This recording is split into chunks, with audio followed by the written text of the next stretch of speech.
Imaginez un instant, une bouteille de vin, un symbole de raffinement, un produit associé à la culture, à l'art de vivre, au luxe. Et pourtant, aujourd'hui, cette bouteille est devenue une arme géopolitique. Une menace claire, directe, brutale, 200% de droits de douane sur les vins et spiritueux français. Cette menace n'a pas été lancée par hasard. Elle porte une signature reconnaissable entre toutes. Donald Trump. Mais derrière ce chiffre choc, il ne s'agit ni d'un caprice, ni d'un simple coup médiatique.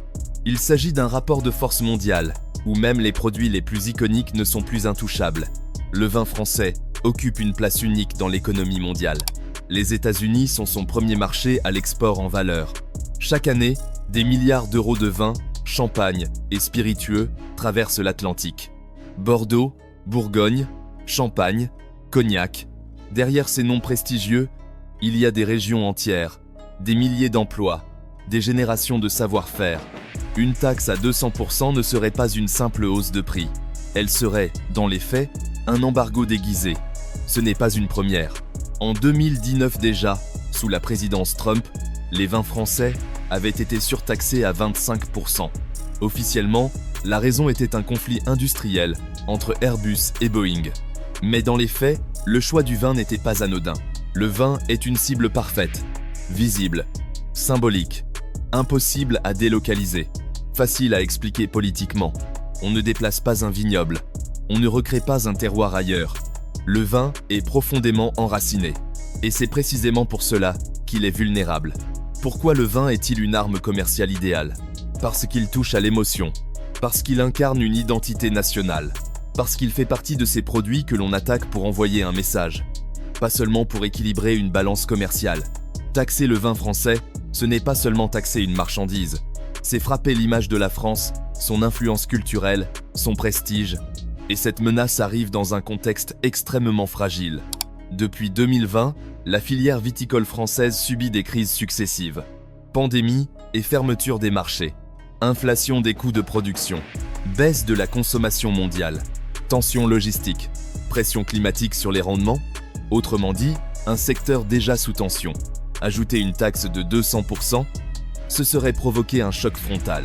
Pour de nombreux producteurs, cela signifierait perte immédiate du marché américain. Stocks invendus. Chute des prix, trésorerie asphyxiée, disparition de domaines familiaux. Contrairement aux idées reçues, ce ne sont pas seulement les grands crus qui seraient touchés. Ce sont surtout les vins de milieu de gamme, ceux qui vivent grâce aux volumes exportés. Les grands groupes peuvent s'adapter. Les petits producteurs, eux, n'en ont pas les moyens. Et côté américain, l'idée selon laquelle les États-Unis sortiraient gagnants est largement illusoire. Le vin français occupe une place centrale. Dans la restauration, dans le commerce haut de gamme, dans l'imaginaire du luxe et du French lifestyle. Le remplacer n'est pas si simple. Oui, il existe des alternatives, Chili, Argentine, Australie, Californie, mais aucune ne remplace totalement. Le prestige, l'histoire, la valeur symbolique, résultat, appauvrissement de l'offre, hausse des prix globaux, frustration des consommateurs. Alors pourquoi Donald Trump brandit-il cette menace? Parce que le vin n'est pas la cible finale. L'Europe l'est. La France est visée, car elle incarne une puissance agricole, une influence culturelle, un leadership européen. Le vin devient un levier de pression, un otage stratégique dans un affrontement plus large. Ce n'est pas une guerre du vin, c'est une guerre de puissance. Depuis plusieurs années, le commerce mondial a changé de nature. Il n'est plus seulement un échange économique, il est devenu un champ de bataille. Les droits de douane remplacent parfois les sanctions. Les produits remplacent les discours diplomatiques. Tout devient négociable. Tout devient monnayable. Même le luxe.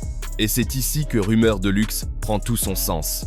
Car le luxe n'est jamais neutre. Il est toujours lié au pouvoir. Le champagne, les grands crus, le cognac ne sont pas que des produits. Ce sont des marqueurs d'influence, des symboles de domination culturelle. Les attaquer, c'est affaiblir une image. C'est remettre en question un leadership. Le timing de cette menace n'est pas anodin. Retour de Donald Trump dans le débat politique. Repli protectionniste. Inflation mondiale. Fatigue des systèmes économiques. Dans ce contexte, un chiffre fait mouche, 200%. Simple. Choc. Médiatique. Mais une question demeure. La France et l'Europe sont-elles réellement sans défense? L'Union européenne dispose de leviers. Contre-sanctions, procédure à l'OMC, négociations bilatérales. Mais chaque réponse a un coût. Et chaque escalade fragilise un peu plus le commerce mondial. Ce dossier révèle une vérité fondamentale. Dans le monde actuel, aucun produit n'est intouchable. Même les plus iconiques. Même les plus luxueux. Le vin français, symbole de prestige et d'élégance, se retrouve au cœur d'un affrontement brutal. Derrière chaque bouteille, il y a désormais une décision politique, une stratégie de puissance, un rapport de force mondiale. Et la prochaine fois que vous verrez une bouteille de vin français sur une table américaine, posez-vous cette question. Est-ce encore un produit de plaisir ou déjà un enjeu de pouvoir? Abonne-toi à Rumeurs de Luxe pour comprendre ce que l'on ne te dit pas sur le pouvoir, l'argent, l'influence et les véritables règles du jeu mondial.